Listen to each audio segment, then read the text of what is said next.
My name is Dana Minnie. I'm a graduate student at Texas State University in Family and Child Development with an emphasis on program evaluation.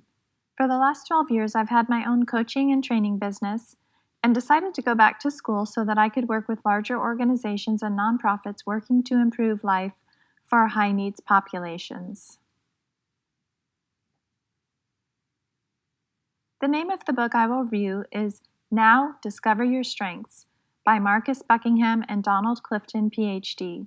The subtitle is The Revolutionary Program That Shows You How to Develop Your Unique Talents and Strengths and Those of the People You Manage. The book was published by the Free Press, copyright 2001, by the Gallup Organization. The book is endorsed by such noteworthy people as Peter Drucker, Mihaly Csikszentmihalyi, author of Flow, and Martin Seligman, formerly of the American Psychiatric Association. The book contains an appendix addressing some of the more technical aspects of the Strength Finder instrument and references. You also may be familiar with a book called First Break All the Rules, also co-authored by Buckingham, which was published prior to this one and was a national bestseller. This book includes a thorough description of the Strength Finder method.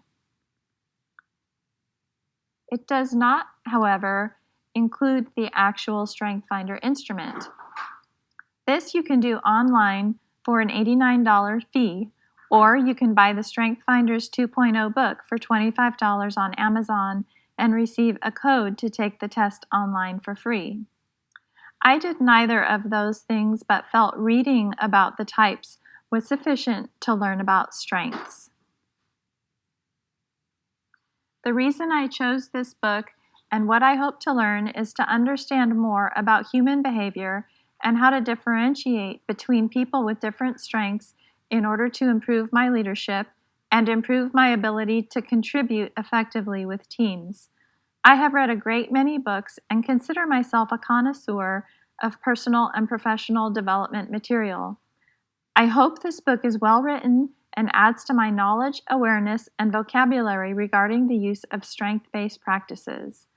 I hope to learn more about my own strengths and learn something about a tool that I can pass on to others to help them learn about themselves or improve their organization's effectiveness.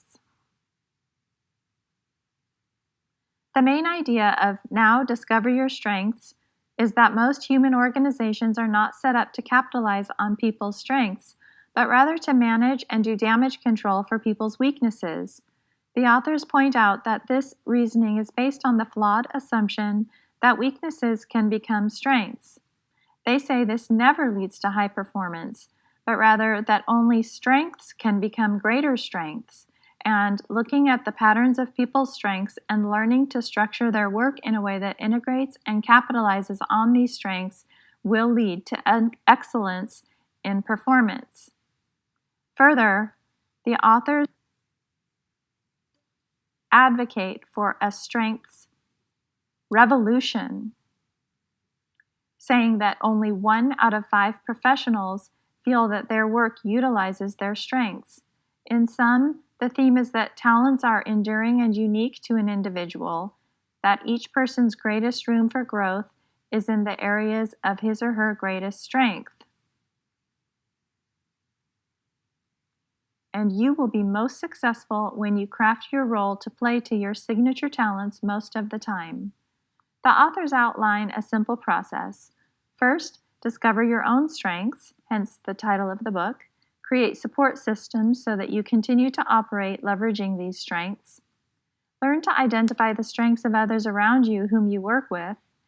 And lastly, teach your whole organization the language of strength finders and change all hiring and job assignment procedures to be conducted from a strength finder's perspective.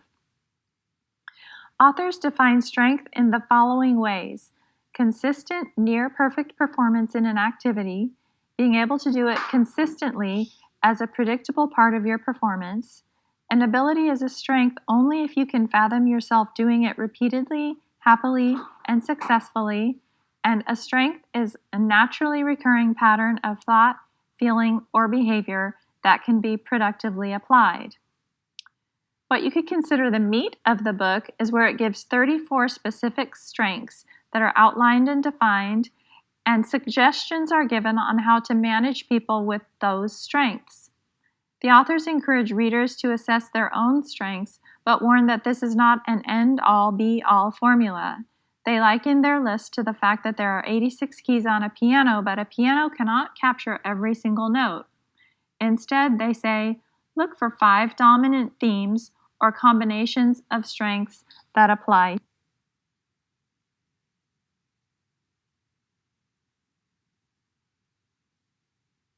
to you. In keeping with the theme of strengths, I'd like to point out some of the strengths of the book. First, I like that it allows for complexity of studying human high performance. Instead of 4 or 5 simple categories for personality of motivation style, they say individuals' talents or strengths are too infinitely varied, and even identifying 34 areas of potential strength is insufficient. Further, they say human traits are not mutually exclusive as most other assessment instruments would have you believe, i.e., that you must be either an introvert or an extrovert. Instead, this instrument breaks down communication and people skills into very specific and precise behaviors and traits. A second strength is that it's based on research. Over 2 million interviews with managers and other professionals who've achieved excellence were conducted by asking them open-ended questions in interviews from a Gallup poll. Furthermore, in a repeated measures validity test, it scored 0.89, which is just 0.11 points away from being perfectly correlated. As graduate students and leadership professionals, we understand the difference between a flimsy method based on one successful person and systematic, repeatable, and peer-reviewed research results. Thirdly, there are many real-life examples and scenarios given in this book that the reader can identify with, like Warren Buffett. Also, some lesser-known and highly relatable examples are given. Lastly, the book promotes a change in thinking about leadership and creates new language for strengths as opposed to our current language with well-defined about weaknesses. It advocates for teaching the talent language throughout whole organizations to help managers and leaders become more personally invested in their employees' success. Not only is it research-based, but also has a strong theoretical foundation. The book draws from a global mindset approach mentioned in Vogelgezang, Clapsmith, and Osland, authentic leadership, and leader-member exchange theory, as described by Peter Northaus.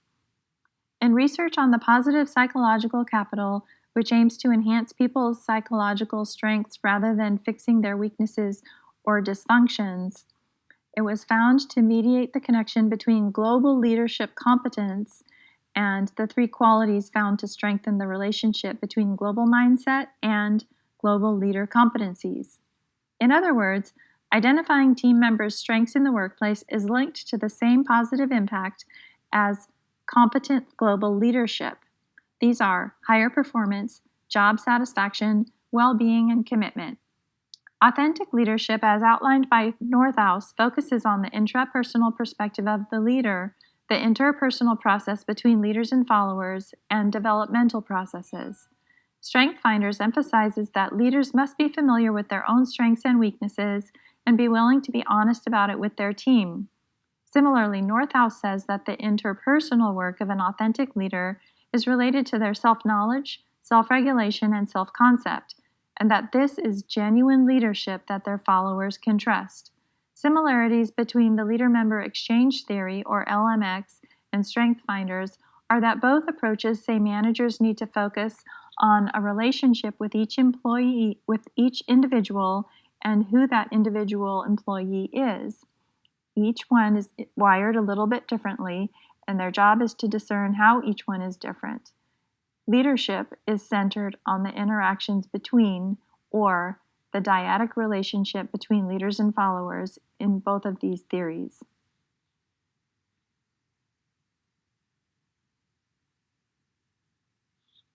After reading this book, I do feel that it coalesces with my own beliefs of leadership and high-performance teams.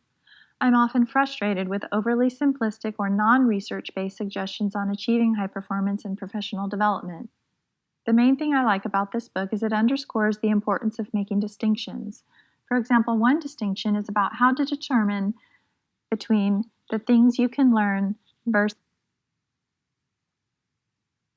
your natural talents. The things you can learn, you can certainly improve, but you will most likely never achieve mastery. However, where you have a natural talent, you can absolutely achieve mastery, so why not work on that and bring your talent and mastery to your leadership or your team? Another distinction is between factual knowledge versus experiential knowledge. This book really emphasizes that instead of looking at a concept of what you know about or think about your talent, look at what you actually observe about what you do and in what situations you excel. Lastly, I like the reframing approach, where so much of pop culture personal development is about what not to do and makes us feel broken and needing to be fixed. This book turns every trait into a strength.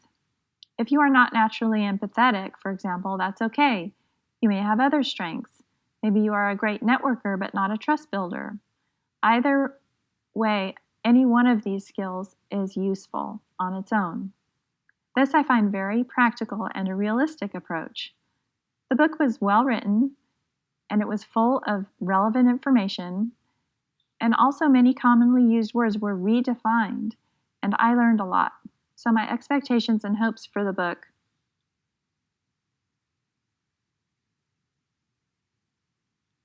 were met. I definitely recommend Strength Finders, the approach, and reading the book. Here are my references. Also, if you are curious about your strengths, I recommend you start reflecting even before you read the book and whether or not you take the test online. I'll leave you with some questions to get you started from Now Discover Your Strengths. What 1, 2, or 3 things can you do better than 10,000 other people? What are your most powerful strength combinations? What comes so naturally and easily to you that you think everyone can do it? What do you do that you can say not only, I can't help it, but also, it feels good when I do it? What emerges when you observe your spontaneous, top-of-mind reactions to situations? Happy strength finding, everybody!